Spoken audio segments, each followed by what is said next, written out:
Okay, just got these Rokblokz rock guards for my ZL1 convertible. It doesn't say on their site that they fit the ZL1, but as you can see, got the front on, it fits pretty darn well. Gives you a little bit of extra coverage. We'll move the wheel later, but I just wanted to show the difference. And we'll go through the other side installation, but here's the driver's side. Here's the passenger side without. So, see, I mean the wheels are turned, but you just get a little bit of poke to hopefully catch any of the rocks that are gonna fly out. So we'll get the other side installed and see how they look. The install for the front is pretty straightforward.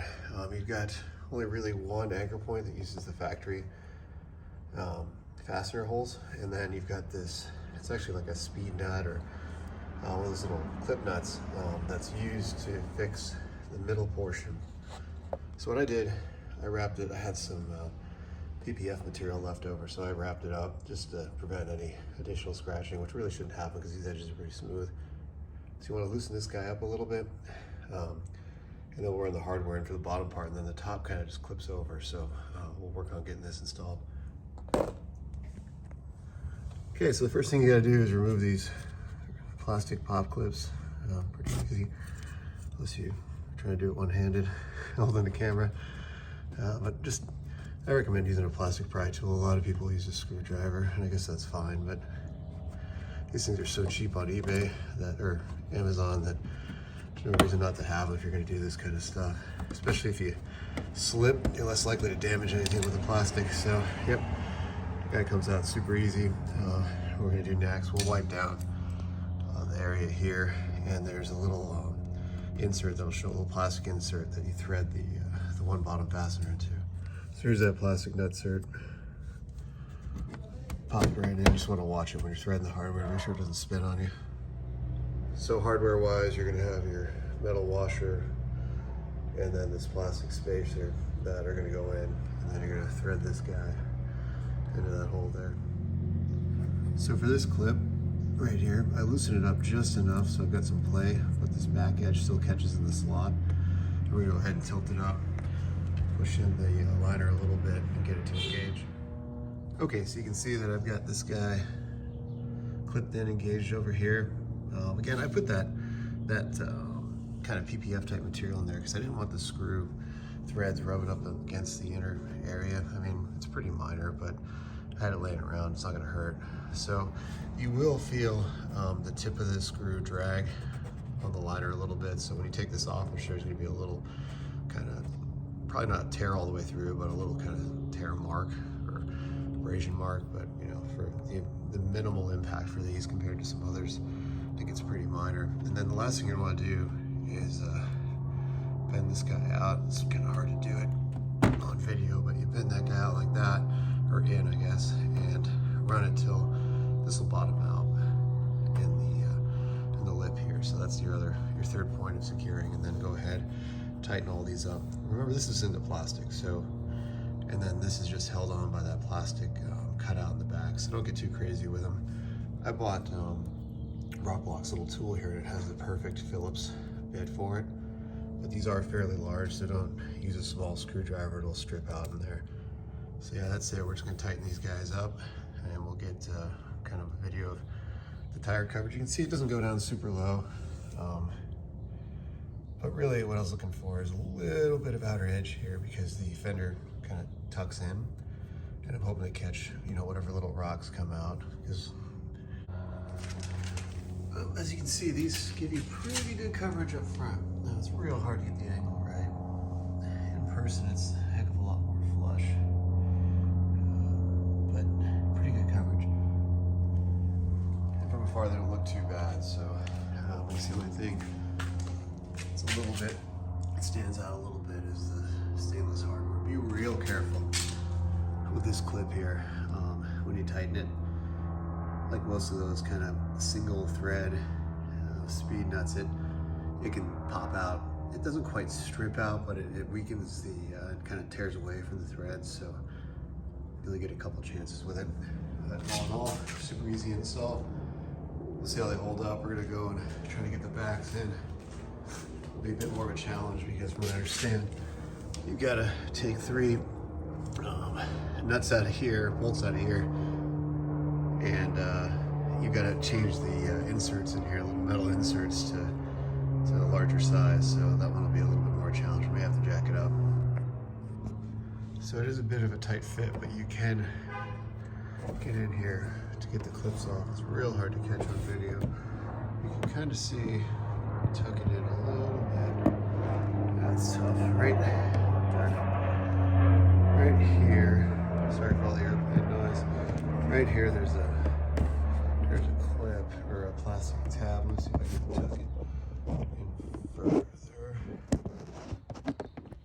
Without scratching anything. Anyway, you got these T15s that you take out, and under there's these speed nut type clippy things. See how it's kind of tipped in here a little bit? This will be on the top side, so they'll be sitting like this. These actually I was able to get out in my hands. I thought I was gonna have to get a plastic tool under it. And the bottom one I kind of did to get it out, and just put a little bit of lift here, kind of wiggle them out. The bottom may be easier if you remove the tie downs there. You can see the liner wants to poke back in. I just used a really small cell phone plastic tool to kind of pop the liner out. Hands in the way, but get it out of there so you can get in. Maybe we can get a look. There it is. So right here. My light's not working with me. Right here is the bottom. Got light on my head. I can't get it to work. Maybe there. There we go. Right there. It's actually looking kind of chewed up, and it was like that when I got in there. So, you know, quality control. I guess you don't see it. But now we're gonna take the clips in the kit. This guy's right here. The online instructions for Rokblokz or Rokblokz has you spread these out a little bit. So we're gonna go ahead and spread them out so we can slide them over. It is significantly larger in diameter. Grab on the screws here. You can see through the bag, but they're quite a bit bigger in diameter. So don't try to run them through the factory ones, or you're gonna plug them up pretty quick. And be careful again, these only have like a single thread engagement on this style. The factory one is superior in that, see, it's got multiple threads of engagement, so you're less likely to have it pop out, kind of do that little deal where especially with these coarse threads, it kind of pops out and hops to the one below it. Like I said, I had that happen on the front, kind of got away with it, didn't tear it up, so I was able to tighten it down again. But just give these a nice snug. You don't need to crank them down, or you're gonna wreck those speed clips. See, I gapped out the replacement ones to kind of match the factory spacing here, so we're not tearing up that plastic putting them back in. So I did a quick test fit with a screw. Again, I'm having some focusing challenges here with the light and whatnot, but kind of see what's going on there. Clips in. Yeah, again, I test fit the screw just to make sure to run in. Good. Oh, there we go. Got a good view on it. And it's definitely a little bit bigger or tighter. So you have to stretch these out to at least match the gap on the factory ones. You may want to give it a little bit more and make your life easier. Just don't gap them out too much, or they're going to fall out, obviously. So I'm going to go ahead and put the rest of them in. Again, it's pretty hard to get a view on them. One thing to watch out for is, you may want to put your hand back here. There's one right here. Just feel kind of what you got behind it. Like this guy is the only one with anything behind it. Feels like there's pretty good clearance around the side marker. Also, this would be a great time if you want to upgrade your side markers. I kind of wish I'd thought about that, but with this color of the car, I don't think I'm going to change them out. Yeah, it's an interesting thought. You may want to get some extra clips, or just be super careful with these, like I said, because these are not quite as durable as the factory ones. You know, another option would be to figure out, and I may do it, figure out what pitch you have here, what size hardware it is, and maybe find a longer version of this to match these guys. You may have a better setup, so something to think about. Okay, so we have all of our replacement clips in. I've kind of test threaded the hardware to make sure everything's centered up. And what I did with the one up here that runs right behind the marker light, I ran it into about where I thought it'd be with the spacer. Bigger spacers go up top, and just got my hand back there to make sure I had good clearance, and I do. So you should be all set. Don't run these in too hard also. Try to kind of wiggle them around, get them centered up so you don't tear up that plastic tab in case you want to go backwards, because they are not very durable in there. So, you know, just be conscientious of that. And I think it says it in the instructions, once you get these on, you're not going to want to take this through a car wash or anything. You wouldn't want to take your car through it anyway, but I think we put enough leverage on here to snap the tabs. So just be careful of that. I don't even know if I'd hit it with a hard pressure washer. It's just one thing to think about. Okay, so we've got metal washer. This is the inside non-marked, so sorry, I'm dropping stuff here. The one with the Rokblokz, keep saying Roblox, kids games, this is the outside backside, and they're marked, labeling there. So anyway, I just dropped the spacer, but flat washer, and the smaller spacer, and we'll get the bottom installed first. Okay, so we got the bottom one in. Let's see, if I can focus. You got your flat washer there, smaller spacers in there. Be super careful when you put these in, because these things are just made to scratch stuff. I'm sure this is just the hardware that made the most sense given the clips they're using to fasten them, but nasty tip on that, so watch out. So we're gonna do the intermediate one in the middle. That's the same thing, washer, smaller spacer, and then the top, washer, and the larger spacer, and we'll see how it fits. I think right here is where we're gonna have a little bit of a challenge because on the ZL1 because of this rear diffuser, but we'll see. Okay, so I recall reading somewhere that somebody said that the spacer's too thick on the top, and I'm gonna tend to agree with that. That's poking out quite a bit. Everything else seems to fit pretty good. You can see there's a little gap. That's not too bad. I think what I'm gonna go ahead and do, I'm gonna try to fit it with the back washer out and see if that's enough to get that cut closer, because that's definitely not too pretty, and it's putting a fair amount of leverage on that plastic tab, so I don't want to snap it off. Okay, so we took the washer out. It's a little better, but it's still not fitting too good. I don't like the way there's a lot of pressure right here.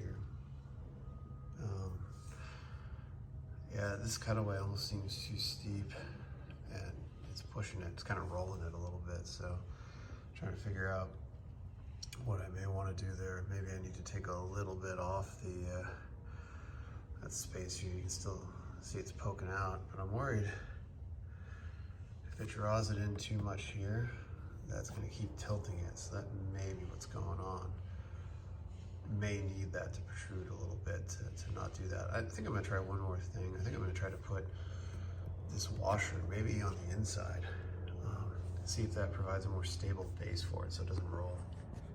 So after a bunch of filing to open this up, moving some washers around, I ended up putting 2 down here to try to compensate for this lip. I don't know, I'm still not liking the fit, and I don't really want to adjust it anymore, so I think we're going to give up on the rears for now.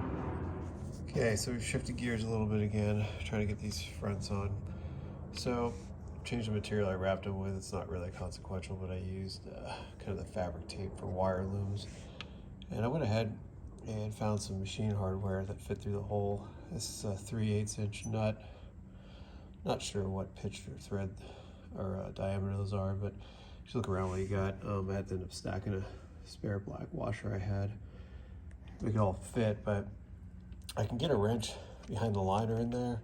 I've got a bunch of Loctite on here that I let sit for a little bit to solidify, but I think this is going to be a better option, so I can get a little more torque on it, but I feel it's not even the torque, it's more of the fact that it shouldn't shake loose and it has good thread engagement. So we're gonna go ahead and get this guy tucked in. This side just happened to be easier than the passenger side. You can see I got the wrench tucked up under there.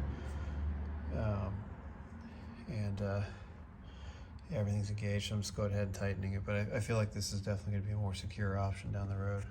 Okay, so we're gonna take our second run at the rears. I decided to put everything back on again.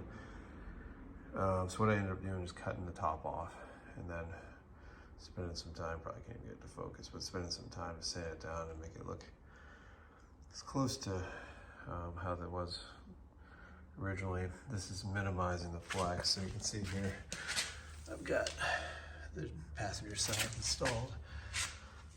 Works out pretty good. What I ended up doing is ended up working with a gap. So as I had some extra washers, I've got the small spacer and 3 washers under this guy. And you can just barely slide a couple of sheets of paper in there, but it's not actually touching the body, which is kind of nice. So it's not digging in. And I don't know, you're gonna have this gap no matter what because of the arrow on the car. So I think you either gotta live with it or not. But I think this works out pretty good still. You've got a good lip on the outside, which part of the problem with the upper portion was it would